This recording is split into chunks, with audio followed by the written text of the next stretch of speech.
नमस्कार विद्यार्थी मित्रांनो, आपण बघत आहोत इयत्ता 12वी अर्थशास्त्र आणि प्रकरण 7 आहे राष्ट्रीय उत्पन्न.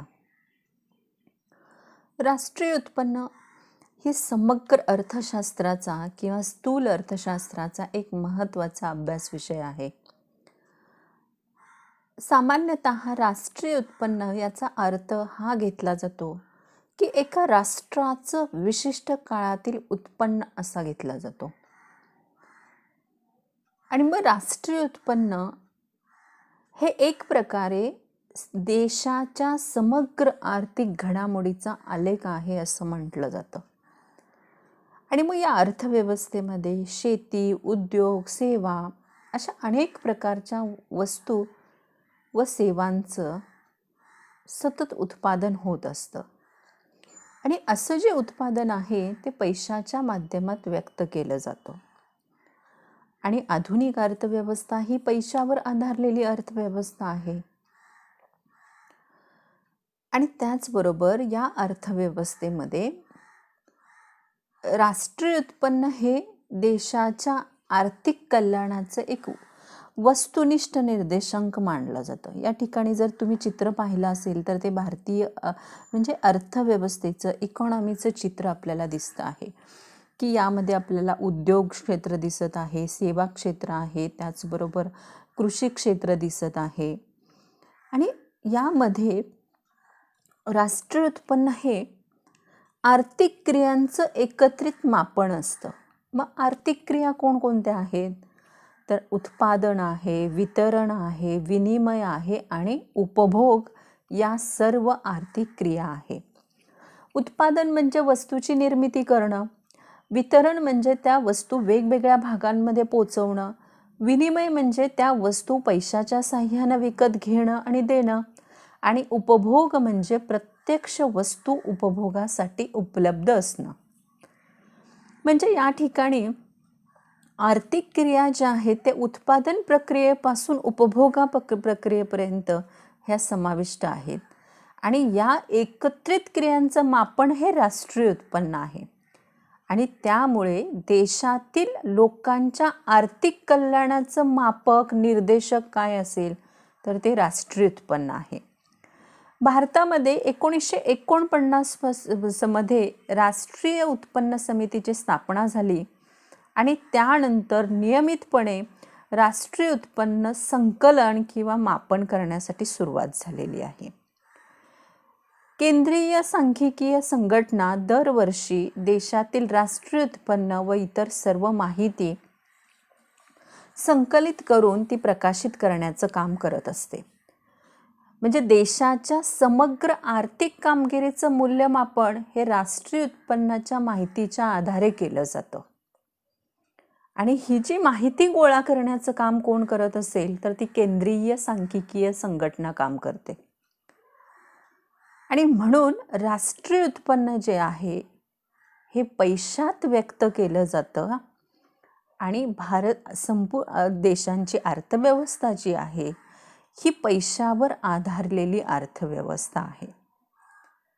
आणि म्हणून राष्ट्रीय उत्पन्न म्हणजे काय तर एखाद्या राष्ट्राचं एखाद्या वर्षातील म्हणजे एका आर्थिक वर्षातील विशिष्ट घडामोडीतील एका वर्षाच्या कालावधीमध्ये देशात उत्पादित होणाऱ्या वस्तू आणि सेवांचा प्रवाह म्हणजे राष्ट्रीय उत्पन्न होय. या ठिकाणी आपल्याला राष्ट्रीय उत्पन्नाच्या काही व्याख्या दिलेल्या आहेत.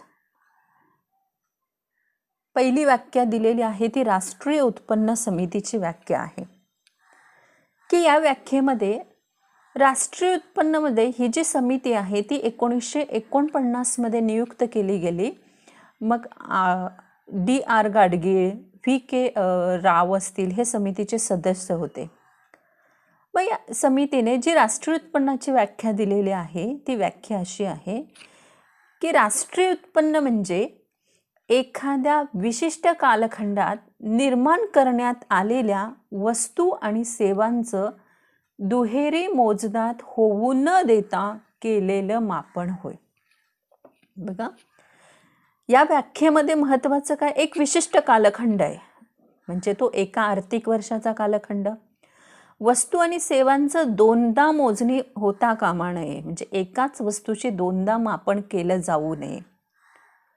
आणि ज्या अशा एका विशिष्ट कालखंडात निर्माण होणाऱ्या वस्तू आणि सेवा आहेत त्याला राष्ट्रीय उत्पन्न असं म्हणतात. त्यानंतर AC पिगू यांची जी व्याख्या आहे, समाजाच्या वस्तुनिष्ठ उत्पन्नाचा ज्या भागाची पैशात मोजतात करता येते असा भाग म्हणजे राष्ट्रीय उत्पन्न होय. आणि यामध्ये विदेशी उत्पन्नाचा देखील समावेश केला जातो. आयर्विन फिशर यांची जी व्याख्या आहे की एका वर्षाच्या कालावधीमध्ये राष्ट्राच्या निव्वळ उत्पादनापैकी जो भाग प्रत्यक्षपणे उपभोगासाठी आणला जातो असा भाग होय, त्याला राष्ट्रीय उत्पन्न असं म्हणतात. म्हणजे राष्ट्रीय उत्पन्नाच्या संदर्भातल्या ह्या वेगवेगळ्या अर्थतज्ञांनी दिलेल्या वेगवेगळ्या व्याख्या आहेत. या व्याख्येवरून राष्ट्रीय उत्पन्न हे देशात एका वर्षाच्या कालावधीत उत्पादित होणाऱ्या सर्व अंतिम वस्तू व सेवांचं पैशातील मूल्य होय असं आपल्याला याच्यातून सांगता येईल या तिन्ही अर्थशास्त्रांच्या व्याख्येमधून.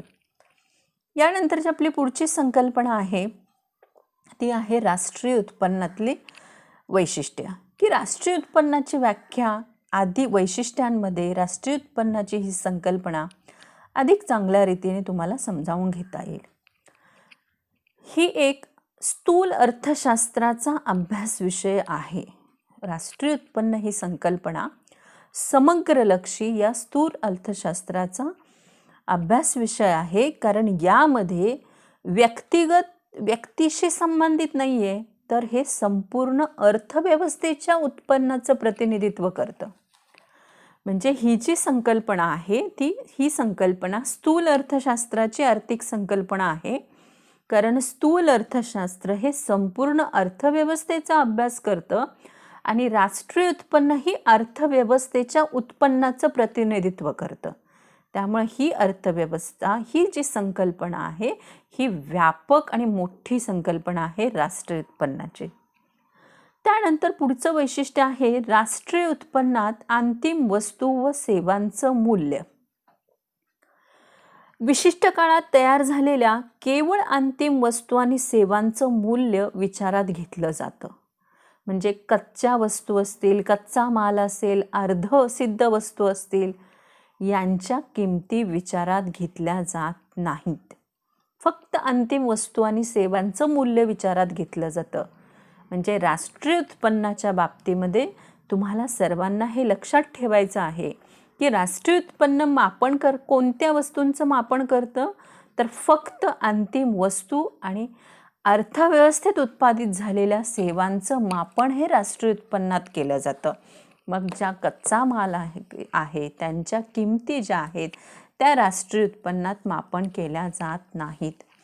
त्यानंतर पुढं आहे उदाहरणार्थ एखाद्या शर्टाचं मूल्य निश्चित करताना कापसाच्या मूल्याचा विचार केला जात नाही, तर फक्त शर्टच्या किमतीत कापसाचं मूल्य जे आहे ते आधीपासूनच शर्टच्या किमतीत समाविष्ट केलेलं असतं.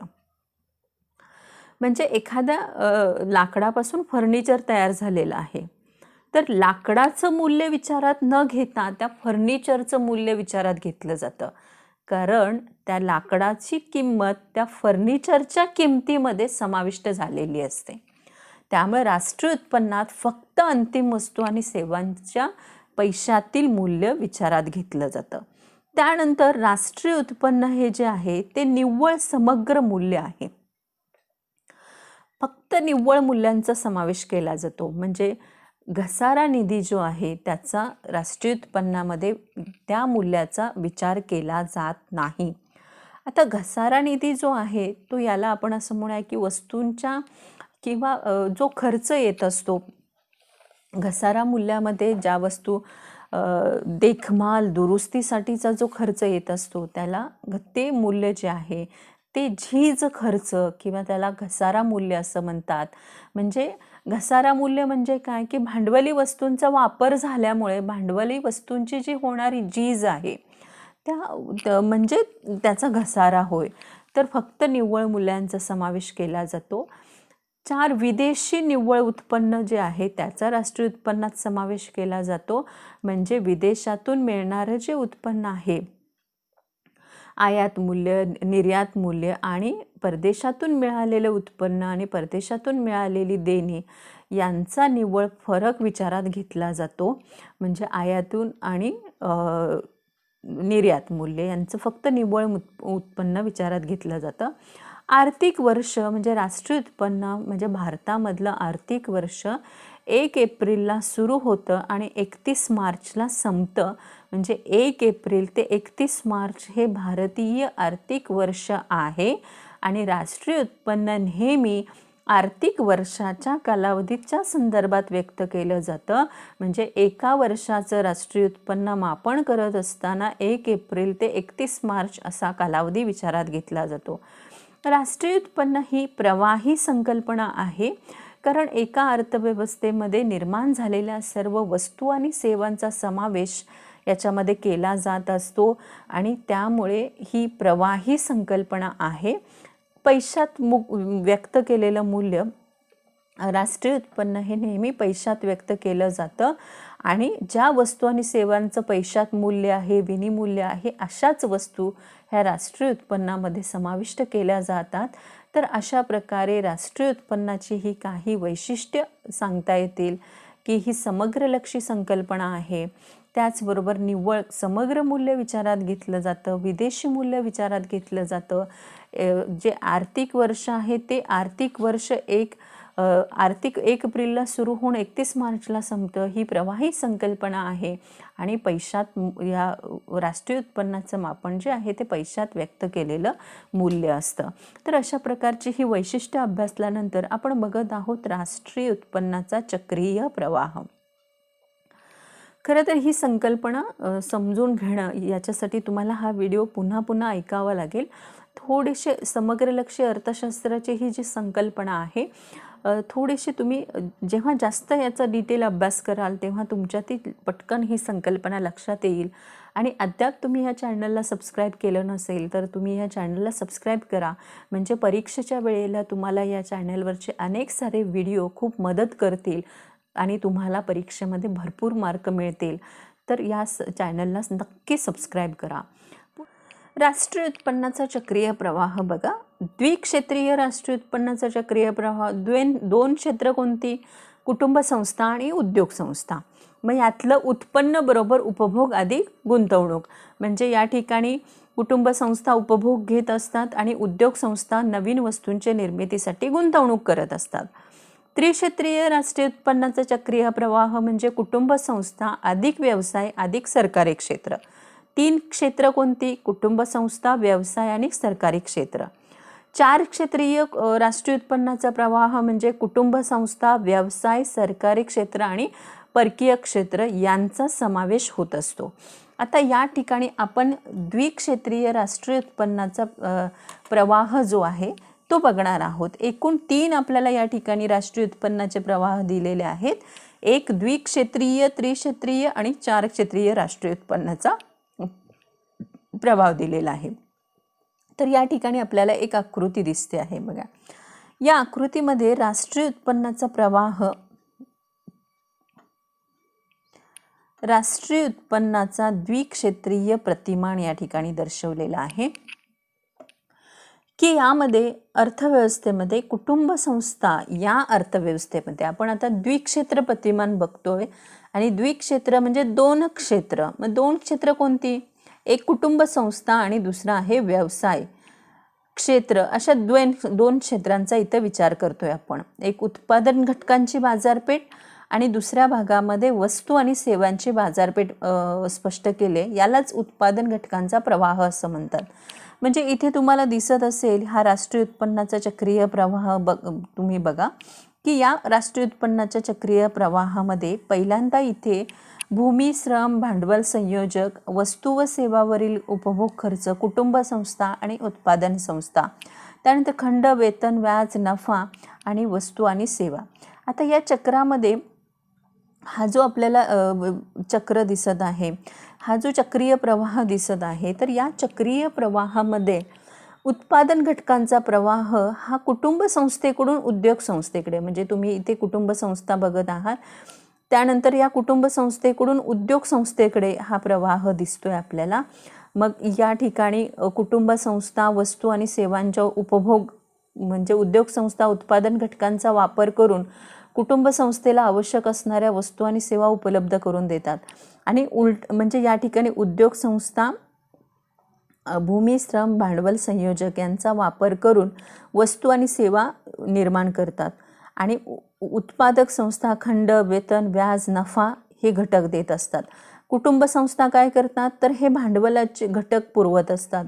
कुटुंब संस्था या ठिकाणी कुटुंब संस्थेकडे, म्हणजे ही प्रक्रिया सतत अशी चालू राहत असते आणि हा पैशाचा प्रवाह देखील चालू राहतो उद्योग संस्थेकडून कुटुंब संस्थेकडे. आणि उत्पादन घटकांचा मोबदला जो आहे खंड, वेतन, व्याज, नफा या स्वरूपात येत असतो. कुटुंब संस्था काय करतात, त्यांच्या उत्पन्नाचा वापर वस्तू आणि सेवांची खरेदी करण्यासाठी करत असतात. म्हणजे इथे कुटुंब संस्था ह्या उत्पादन घटकांचा सेवा उत्पादन संस्थांना विकून उत्पन्न मिळवतात. त्याचबरोबर जे उत्पादक सेवा निर्माण करत असतात त्या वस्तू आणि सेवांची उद्योग संस्था कुटुंब संस्थांना त्या वस्तूंची विक्री करत असतात. कुटुंब संस्था उत्पादन संस्थांकडून वस्तू आणि सेवा विकत घेत असतात. याचाच अर्थ काय, की एका व्यक्तीचं उत्पन्न हा दुसऱ्या व्यक्तीचा खर्च आहे. म्हणजे या ठिकाणी कुटुंब संस्था आणि उत्पादन संस्था त्यांना मिळणारं सर्व उत्पन्न खर्च करतात आणि उत्पादन संस्थांनी जे मोबदले दिलेले आहेत, खंड, वेतन, व्याज, नफा हे जे मोबदले दिलेले आहेत हे कुटुंब संस्थांचं उत्पन्न असतं. आणि कुटुंब संस्थांनी वस्तू आणि सेवांची मागणी करण्यावर जे उत्पन्न खर्च केलेलं असतं ते उद्योग संस्थांचं उत्पन्न असतं. म्हणजे अशा प्रकारचा हा जो पैशाचा प्रवाह आहे उद्योग संस्थेकडून कुटुंब संस्थेकडे प्रवाहित होत असतो आणि कुटुंब संस्थांकडून उद्योग संस्थेकडे प्रवाहित होत असतो. म्हणजे हे उत्पादन घटकांचं प्रवाहन आहे. म्हणजे व्यक्तीच्या गरजा कधीही संपत नाहीत. त्यामुळे हा राष्ट्रीय उत्पन्नाचा चक्रीय प्रवाह याला म्हटलेलं आहे, की मानवी गरजा न संपणाऱ्या आहेत. त्यामुळे उत्पादन प्रक्रिया सतत चालू असते आणि अशा प्रकारे उत्पादन संस्थांकडून कुटुंब संस्थांकडे पैशाचा प्रवाह जातो आणि कुटुंब संस्थांकडून उपभोगावर, म्हणजे कुटुंब संस्था उपभोगावर वस्तू सेवांच्या खरेदीवर जो पैसा खर्च करतात तो पैशाचा प्रवाह कुटुंब संस्थांकडून उत्पादन संस्थांकडे जात असतो. तर अशा प्रकारे हा राष्ट्रीय उत्पन्नाचा चक्रीय प्रवाह आहे की या ठिकाणी कुटुंब संस्थांचा खर्च हा उत्पादन संस्थांचं उत्पन्न असतं, उद्योग संस्थांचं उत्पन्न असतं. उद्योग संस्थांचा खर्च हा कुटुंब संस्थांचं उत्पन्न असतं. म्हणजे हा प्रवाह, चक्रीय प्रवाह जो आहे तो कुटुंब संस्थांकडून उद्योग संस्थांकडे जात असतो आणि उलट उद्योग संस्थांकडून कुटुंब संस्थांकडे परत येत असतो. तर अशा पद्धतीनं हा जो राष्ट्रीय उत्पन्नाचा चक्रीय प्रवाह आहे. धन्यवाद.